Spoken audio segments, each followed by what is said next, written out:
তো ফাইনালি চলে এলাম আমার স্নেহের আদরের ছাত্রছাত্রীদের কাছে, যারা বর্ধমান ইউনিভার্সিটি আন্ডারে পড়াশোনা করছো এবং তোমরা দেখতেই পাচ্ছ যে আজকে দর্শনের সাজেশনস নিয়ে আলোচনা করব।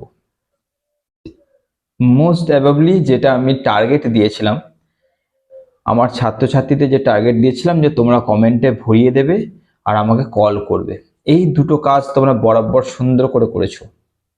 এই কিছুক্ষণ আগে পর্যন্ত কল এসেছে। তো যেটা আমি বলেছিলাম যে থার্ড সেমিস্টারের মধ্যে যে জোশ, সেটা পেয়ে গেছি। বহু জনা কল করেছে, তোমরা কমেন্টে দেখতে পাচ্ছ যে অনেকজনা কমেন্টও করে নিয়েছে, বহু জনা কমেন্ট করে নিয়েছে। কমেন্টগুলো পারলে তোমরা পড়তেও পারো, সেখানে দেখতে পারো যে কমেন্টে পরিষ্কার লেখা আছে যে যদি সাজেশন আপলোড না করি তো অ্যাকচুয়ালি তাদের কিন্তু অনেকটাই বড় বিপদ। তো চলো বেশি কথা না বাড়িয়ে আজকে যে দর্শন সাজেশনস দিতে চলেছি, সাজেশনস দেওয়ার আগের কিছু কথা, মানে প্রচন্ড গুরুত্বপূর্ণ আমি কিছু কথা তোমাদের বলবো।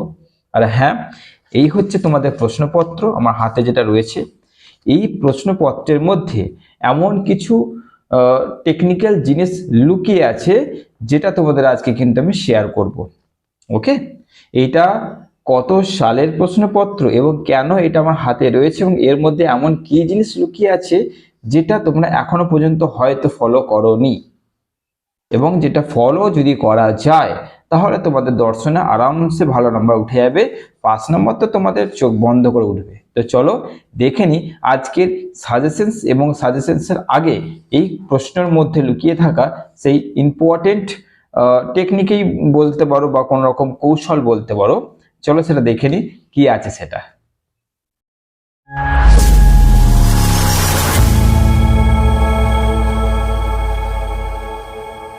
তো প্রথমে তোমাদের বলে দিই আজকে যে সাজেশনস তোমাদের জন্য আপলোড করা হচ্ছে বা করছি, সেখানে কোনো রকম, তোমরা জানো যে তোমাদের থার্ড সেমিস্টারের দর্শনে লজিক থাকে আর নর্মাল থিওরি থাকে। ওকে, তো আজকে থিওরি পার্ট নিয়ে তোমাদের জন্য আলোচনা করব।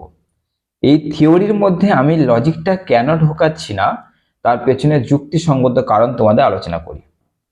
বহু স্টুডেন্ট আছে লজিকটা পারে না। ওকে, বহু স্টুডেন্ট আছে লজিকটা পারে না। আমি যদি আজকে লজিকের সাজেশনসটা দিতাম এর মধ্যে, তাহলে লজিকের যে কোশ্চেন্সটা তোমরা তো নোট ডাউন করবেই, সেই কোশ্চেন্সটা নোট ডাউন করতে প্রথমত সময় চলে যাবে।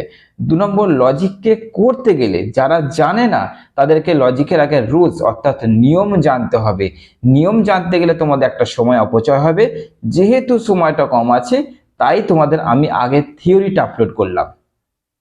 তোমাদের থিওরি যদি ভালো করে করে নিতে পারো, যেটা এই কোশ্চেন্সের মধ্যে লুকিয়ে আছে, তোমাদের বলে দিচ্ছি, তোমরা ভালো করে শুনে নাও। এই যে আজকের আমি সাজেশনস বা যে কোশ্চেন্সগুলো তোমাদের দিচ্ছি সেটা 3টে পার্টে ভাগ করেছি, গুছিয়ে ভাগ করেছি। প্রথমে তোমাদের পার্থক্য রেখেছি, তারপরে তোমাদের রেখেছি মানে বিশ্লেষণমূলক কোশ্চেন্স, এবং তারপরে রেখেছি কি বা কাকে বলে। তো এই 3টে পার্টে তোমাদের আজকে কোশ্চেন্স গুলো ভাগ করব। তাহলে বলে দিই এই কোশ্চেন্সটার মধ্যে লুকিয়ে থাকা সেই কৌশলটা কি, যেটা তোমাদের জানা হলে তাহলে তোমাদের পরীক্ষা হলে বিশেষ কিছু অসুবিধা হবে না। লজিক যদি তোমাদের জানা না থাকে তবেও, মানে ধরো লজিক তুমি জানো না, লজিক তুমি পারো না, তাও তোমার কোনো অসুবিধা হবে না। চলো দেখে নি। প্রথমে হচ্ছে তোমাদের দেখো শর্ট কোশ্চেন্স যেগুলো আছে সেগুলোর মধ্যে লজিক থাকবে, তাই শর্ট কোশ্চেন্স নিয়ে কথা তো বলবোই না। এরপরে তোমাদের যে 5 নম্বরের প্রশ্ন থাকবে, যে কোনো 4টে করতে হবে। কটা দেবে আমি জানি না, তার মধ্যে তোমাদের 4টে বেছে নিতে হবে। এরপরে যে কটাই প্রশ্ন দিক তার মধ্যে কিন্তু তোমাদের কি লজিক এবং থিওরিক্যাল কোশ্চেন্স দুরকমই থাকবে। ওকে, এবার ধরে নাও আমি তোমাদের বলে দিই শর্ট কোশ্চেন্স 20 নম্বর থাকে। 2 নম্বরের যে 5 নম্বর যে কোশ্চেন্স গুলো করতে হবে সেখানে 4টে করতে হচ্ছে, অর্থাৎ 20 নম্বর থাকছে। এবং লং কোশ্চেন্স অর্থাৎ 10 নম্বরের যে প্রশ্ন সেখানেও 20 নম্বর থাকছে। তাহলে 3 20 60। এবং তোমাদের 60 নম্বরের মধ্যে পাস মার্ক কত, পাস করতে গেলে তোমাদের পেতে হবে 18 নম্বর। তাহলে 18 নম্বরটা যারা লজিক পারো না, লজিক জানো না, তাদেরও কি করে উঠে যাবে সেটাই তোমাদের বলে দিই, তারপরে প্রশ্নগুলো বলবো।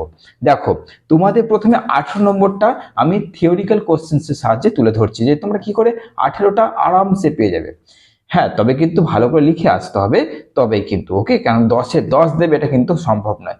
খুব ভালো লিখলে হয়তো 8 তুমি পেলে বা 9 পেলে, 10-এ 10 কিন্তু পাবে না। তাই চেষ্টা করবে নিজের সব থেকে ভালোটা দেওয়ার। এবার দেখো তোমাদের বলে দিচ্ছি, থিওরিক্যাল কোশ্চেন্স করে উইদাউট লজিক, লজিক না জানলেও সেই সব স্টুডেন্টসরা কি করে অনলি থিওরিক্যাল কোশ্চেন্স করে পাস করবে। দেখো 2 নম্বরে যটাই কোশ্চেন দিক 4টে করতে দেবে, তার মধ্যে থিওরিক্যাল লজিক্যাল দুটোই কোশ্চেন্স থাকে। এবার তোমাদের বলে দিই, লজিক্যাল কোশ্চেন্স যতই থাকুক না কেন, থিওরিক্যাল কোশ্চেন্স তোমাদের দুটো থাকবেই। থিওরিক্যাল কোশ্চেন যেখানে লজিক করতে হবে না, থিওরিক্যাল কোশ্চেন দুটো থাকবেই। হয়তো পার্থক্য দিল বা কোনো প্রকারভেদ দিল, নিয়ম দিল, এরকম করে কিন্তু করতে দেবে। তাই যদি ধরলাম যে 5 নম্বরে তোমাদের দেখা গেল দুটো থিওরি দিল 5 নম্বরে, তাহলে কত হলো? 2 × 5 = 10। তোমাদের কিন্তু পেতে হবে 18, মাথায় রাখো। তাহলে তুমি কিন্তু 10 এখান থেকে তুললে, ধরো তুমি 4 করে 8 পেলে, ওকে। আর তোমাকে পেতে হচ্ছে 10 নম্বর, আর তোমাকে মাত্র 10 পেতে হবে, তাহলে তুমি কিন্তু পাস করে যাচ্ছ, সাপ্লি আসছে না। ওকে, এরপর চলে যাচ্ছি 10 নম্বরের প্রশ্নে। 10 নম্বরের প্রশ্নে কি হয়, প্রথম দিকে একটা নর্মাল থিওরিক্যাল কোশ্চেন দেয় এবং নিচের দিকে একটা থিওরিক্যাল কোশ্চেন দেবেই। নিচের দিকে শেষ প্রশ্নটা থিওরিক্যাল দেবেই 100%। যদি সেই কোশ্চেনটা আর উপরে যে থিওরিক্যাল কোশ্চেন যদি কমন চলে এলো, তাহলে সেখান থেকে তুমি কি করছো, ভালো করে উত্তরটা লিখে আসতে পারলে, আমি জানি না তোমরা কিভাবে কি নোটস তৈরি করেছো, আমার এখানে যারা পড়াশোনা করছে তাদের আমি সুন্দর করে লিখিয়ে দিয়েছি। তো সেই থিওরিক্যাল কোশ্চেন যদি ভালো করে লিখে আসতে পারো, তাহলে 10 আর 10-এ কত পেয়েছো তুমি? 20। পেতে হবে 18।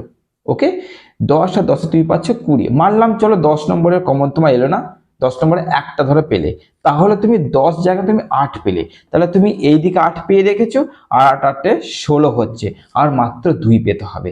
এবার যত কোশ্চেন রয়েছে সেখান থেকে তুমি 2 তুলতে পারবে না, এটা অসম্ভব কথা। এরপর আরেকটা জায়গা আছে যেখান থেকে তোমার নাম্বার কিন্তু তুমি পাবে, যেটা হচ্ছে ইন্টারনাল। ইন্টারনাল যে এক্সাম দিয়েছো সেখান থেকে কিছু না কিছু তো অ্যাড হবেই। তো সেখান থেকে আশা করছি 2 তো অ্যাড হবে। আমি একদম নিচে গিয়ে মাইনাসে গিয়ে তোমাদের জন্য কথা বলছি যে খুব বাজে পরীক্ষা হলো তোমরা পাস করবে, কেউ আটকাতে পারবে না। তাই আজকে লজিক্যাল সাবজেক্ট, লজিক্যাল টপিকটাকে বাদ দিয়ে অনলি থিওরিক্যাল তোমাদের জিনিস নিয়ে এসেছি। থিওরিক্যাল যে কোশ্চেন্সগুলো বলতে চলেছি, ভালো করে সেগুলোকে রেডি করে নেবে, আশা করছি তোমরা উপকৃত হবে। ওকে, চলো দেখে নিই। আজকে প্রথমে আমি বললাম 3টে পার্ট রেখেছি। প্রথম পার্ট অর্থাৎ এই পার্টে আমি কি রেখেছি? পার্থক্য।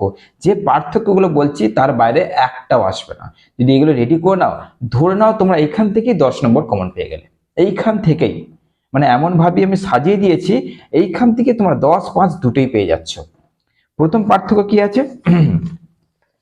প্রথম পার্থক্য আছে বিপরীত বিরোধিতা ও বিরুদ্ধ বিরোধিতা, অর্থাৎ এখানটাকে বলা হয় অধীর বিপরীত। ওকে, 2 নম্বর পার্থক্য আছে অমাধ্যম ও মাধ্যম অনুমাধ্যম পার্থক্য। 3 নম্বর অবরোহ ও আরোহ যুক্তির মধ্যে পার্থক্য, এটা দৃষ্টান্ত সহ মাঝে মাঝে দিয়ে দেয়। বৈজ্ঞানিক অবৈজ্ঞানিক বা লৌকিক ব্যাখ্যার মধ্যে পার্থক্য, নিরপেক্ষ ও সাপেক্ষ বচনের মধ্যে পার্থক্য, বাক্য ও বচনের মধ্যে পার্থক্য। মাত্র এই কটা পার্থক্য যদি তোমরা করে রাখতে পারো, তাহলে তোমাদের বলে দিচ্ছি, তোমাদের শুধু যদি এগুলো করে নাও, তাহলেও তোমাদের কিন্তু 5 নম্বরটা উঠে যাবে। কি করে উঠবে? এই যে পার্থক্যগুলো যখন তোমরা করছো, তখন তোমাদের এদিকে একটা লিস্ট হয়, এদিকে একটা লিস্ট হয়, এটা তো স্বাভাবিক। তো এবার দেখা গেল এরকম দিল যে বিপরীত বিরোধিতা কাকে বলে ব্যাখ্যা করো, যদি এরকম করেও দেয়, তাহলে এই পার্থক্য থেকে কিন্তু তোমাদের বৈশিষ্ট্যগুলো, ব্যাখ্যাগুলো এগুলো কিন্তু হয়ে যাচ্ছে। তাই এই পার্থক্যটাকে মোস্ট ইম্পর্টেন্ট হিসেবে কিন্তু ভালো করে দেখে নাও, প্রত্যেকটা একটা মিস দেবে না। ওকে, 2 নম্বরে আমি কি রেখেছি তোমাদের, মানে বিশ্লেষণমূলক প্রশ্ন। যেমন 1 নম্বর, আবর্তন কি? এ বচনের সরল আবর্তন কি সম্ভব? আবার ও বচনের বৈধ আবর্তন সম্ভব নয় কেন? 1 নম্বর প্রশ্ন। 2 নম্বর, তর্ক যুক্তিবিদ্যার স্বরূপ আর পরিধি আলোচনা করো। ওকে, 3 নম্বর, বিবর্তন কি? এর নিয়মগুলি আলোচনা করো। 4 নম্বর, প্রকল্প কি? এর মানদণ্ডগুলি আলোচনা করো। আর এর সঙ্গে যেটা দেয় যে প্রকল্প মূল্যায়নের মানদণ্ড রূপে প্রাসঙ্গিকতা এবং যাচাইযোগ্যতার ধারণা ব্যাখ্যা করো। আচ্ছা, 5 নম্বর, বচনের বিরোধিতা কি? এর প্রকারভেদগুলি আলোচনা করো। 6 নম্বর যে প্রশ্ন, ন্যায়ের মূর্তি কি? কেন AAA2 বৈধ মূর্তি নয়? আচ্ছা, তারপরে বৈজ্ঞানিক অনুসন্ধানের বিভিন্ন স্তরগুলি আলোচনা করো। তারপরে চরম নির্ণায়ক পরীক্ষণের ধারণাটি ব্যাখ্যা করো। এবং 9 নম্বর প্রশ্ন বৈজ্ঞানিক ব্যাখ্যা আর হচ্ছে অনুসন্ধান কি এর বিভিন্ন স্তর বা মানদণ্ডগুলি আলোচনা করো। হয়ে গেল তোমাদের এই কটা বি পার্ট। ঠিক আছে, এই কোশ্চেন্স গুলো যদি করে নিতে পারো আশা করছি এর বাইরে তোমাদের কিচ্ছু আসবে না, এই কোশ্চেন্স গুলোর মধ্যে তোমরা পেয়ে যাচ্ছ। এরপরে কি বা কাকে বলে, 3টে পার্টে ভাগ করেছি, 2টো পার্ট হয়ে গেল, এবার লাস্ট 3 নম্বর পার্ট কি বা কাকে বলে। শতসদ্ধ বচনাকার কি, নিরপেক্ষ বচন কি, অনিবার্য বা আবশ্যিক বচন কাকে বলে, শতমূল্য কি, আপতিক বচনাকার কি, নিরপেক্ষ ন্যায়ের সংস্থান কি, শূন্য গর্ভশ্রেণী কাকে বলে। এই প্রশ্নগুলো তোমাদের এই বড় প্রশ্নগুলোর সঙ্গে দিয়ে দেয়, ওই জন্য এই প্রশ্নগুলো তোমাদের করতে হচ্ছে। এরপর যদি এই প্রশ্নগুলো আমার স্নেহের ছাত্রছাত্রীদের তৈরি করা থাকে, যদি, তাহলে তোমাদের জন্য মাত্র 2টো প্রশ্ন আমি এক্সট্রা দিয়েছি মাত্র। সেটা হচ্ছে 1 নম্বর কপি নির্দেশিত নিরপেক্ষ ন্যায় নিয়মগুলো আলোচনা করো, আর 2 নম্বর হচ্ছে ব্যাপ্যতা কাকে বলে এর নিয়মগুলি তুমি আলোচনা করো। ব্যাস, এই করা যে কোশ্চেন্স তোমাদের আজকে দিলাম, এই কোশ্চেন্সগুলো তোমরা কিন্তু চটপট তোমাদের কি করতে হবে, আগে নোট ডাউন করবে। নোট ডাউন করার পর তোমরা প্রথমে পার্থক্যগুলো রেডি করো। পার্থক্যগুলো রেডি করে ধরে নাও আজকে পার্থক্য রেডি করব, কালকে পার্ট বি এর যে প্রশ্নগুলো আছে সেগুলো প্রথম থেকে আস্তে আস্তে পার্ট রেডি করা শুরু করব। সেগুলো হয়ে গেলে হয়তো 2-3 দিন লাগলো, তারপর আমি কি করবো কি বা কাকে বলে, তারপর কমপ্লিট যদি হয়ে গেল আরেকবার রিভাইজ দেবো। রিভাইজ দেওয়ার পর যখন কনফিডেন্স চলে এলো এবার পারবো, তবে কিন্তু ওই এক্সট্রা 2টো প্রশ্নে কিন্তু তোমরা এন্টার করবে। ওকে, আশা করছি আমার স্নেহের ছাত্রছাত্রীদের বোঝাতে পারলাম যে আজকে আমি কেন শুধু থিওরিক্যাল কোশ্চেন্স দিলাম, কেন লজিক্যাল কোশ্চেন্স আমি দিলাম না। এরপরে লজিক্যাল কোশ্চেন্স যখন তোমাদের দরকার পড়বে বা যদি তোমাদের লজিক্যাল কোশ্চেন্স থেকে সাজেশনস দরকার পড়ে, অবশ্যই আমাকে কমেন্ট বক্সে জানাও, আমি লজিক্যাল সাজেশনসটা তোমাদের জন্য আপলোড করে দেবো, যেখানে শুধুমাত্র লজিক্যাল কোশ্চেন্স থাকবে। চলো, ভালো থেকো, সুস্থ থেকো।